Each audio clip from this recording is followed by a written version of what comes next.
ছাত্ৰ ছাত্ৰীসকল আজি তোমালোকৰ বিজ্ঞান বিষয়ৰ 5 নম্বৰ অধ্যায় কয়লা আৰু পেট্ৰলিয়াম শীৰ্ষক পাঠটো আলোচনাৰ বাবে আগবাঢ়িছোঁ।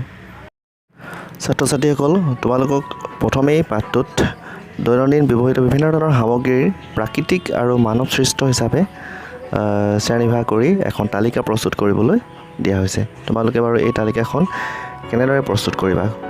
প্ৰাকৃতিক আৰু মানৱ সৃষ্ট হিচাপে কোনকেইটা বস্তু বা কোনবোৰ বস্তু ইয়াত অন্তৰ্ভুক্ত হ'ব?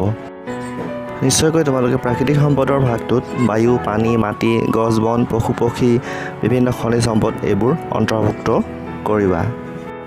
আকৌ মানৱ সৃষ্ট সম্পদ হিচাপে গাড়ী মটৰ, ঘৰ দুৱাৰ, উদ্যোগ, ৰাস্তা, বিভিন্ন যন্ত্ৰপাতি, বাচন বৰ্তন, কাপোৰ, কলম, কাগজ এইবোৰ অন্তৰ্ভুক্ত কৰিবা, নহয় জানো? এতিয়া আমি ইতিমধ্যে যে পালোঁ প্ৰাকৃতিক সম্পদ আৰু মানৱ সৃষ্ট সম্পদ, এই কিছুমান প্ৰাকৃতিক সম্পদৰ পৰিমাণ সীমাহীন আৰু মানুহৰ ক্ৰিয়াকলাপৰ দ্বাৰা এইবোৰ সম্পদ শেষ হোৱাৰ সম্ভাৱনা কম।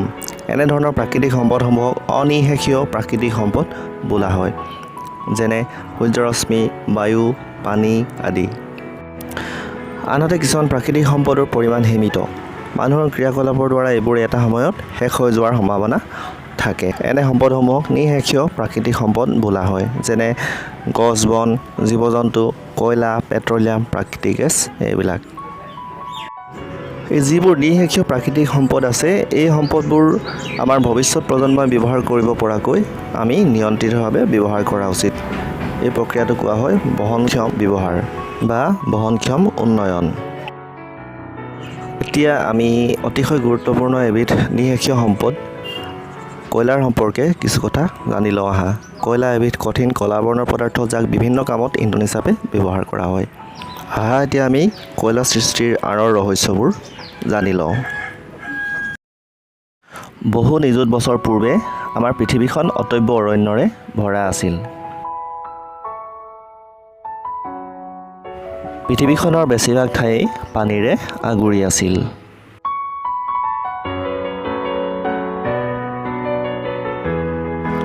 পানীৰে আগুৰি থকা জলাহ অঞ্চলবোৰতো বহু ধৰণৰ উদ্ভিদ গজিছিল। এনে ঠাইত গজা উদ্ভিদবোৰ মৰাৰ পিছত ইহঁতৰ ঠাল ঠেঙুলবোৰ পানীত পৰি বহুদিনলৈ অক্ষত অৱস্থাত ৰৈ গৈছিল, কিয়নো পানীত অক্সিজেনৰ পৰিমাণ কম হোৱাৰ বাবে এইবোৰৰ ওপৰত ক্ষয়কাৰী বেক্টেৰিয়াই ক্ৰিয়া কৰিব পৰা নাছিল। এসময়ত এইবোৰ বিশেষ কাৰ্বনযুক্ত গেছলৈ ৰূপান্তৰিত হৈছিল।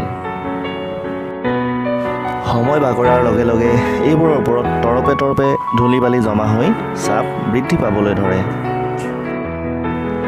এইদৰে ভূগৰ্ভৰ উত্তাপ আৰু ভূপৃষ্ঠৰ পৰা লাভ কৰা প্ৰচণ্ড চাপৰ প্ৰভাৱত এইবোৰ লাহে লাহে কয়লালৈ ৰূপান্তৰিত হ'বলৈ ধৰিলে। যিমানেই উত্তাপ আৰু চাপৰ পৰিমাণ বাঢ়ি গ'ল, সিমানেই ইয়াত কাৰ্বনৰ পৰিমাণ বৃদ্ধি পাবলৈ ধৰিলে।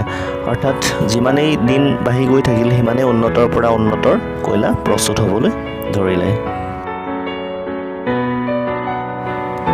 যিহেতু কয়লাৰ প্ৰধান উপাদান কাৰ্বন, সেয়ে মৃত উদ্ভিদৰ পৰা মন্থৰ গতিৰে কয়লালৈ ৰূপান্তৰিত হোৱা প্ৰক্ৰিয়াটোক অংগাৰীকৰণ বা কাৰ্বনীকৰণ বোলা হয়। মৃত গছ গছনিৰ অৱশিষ্টৰ পৰা সৃষ্টি হোৱাৰ বাবে কয়লাক জীৱাশ্ম ইন্ধন বুলিও কোৱা হয়। ইন্ধনৰ উপৰিও কয়লা বিভিন্ন ধৰণৰ কামত ব্যৱহাৰ কৰা হয়। কয়লাৰ পৰা বিভিন্ন ধৰণৰ সামগ্ৰী উৎপাদন কৰা হয়। এইবোৰৰ ভিতৰত কোক, আলকাটেৰা, কয়লা গেছ, সাঁচলেশিক ৰঞ্জক পদাৰ্থ, ঔষধ, বিস্ফোৰক, সুগন্ধি দ্ৰব্য, আলোক চিত্ৰণৰ বিভিন্ন সামগ্ৰী আদিয়েই প্ৰধান। ছাত্ৰ ছাত্ৰীসকল আজিৰ পাঠ ইমানতে সামৰিছোঁ।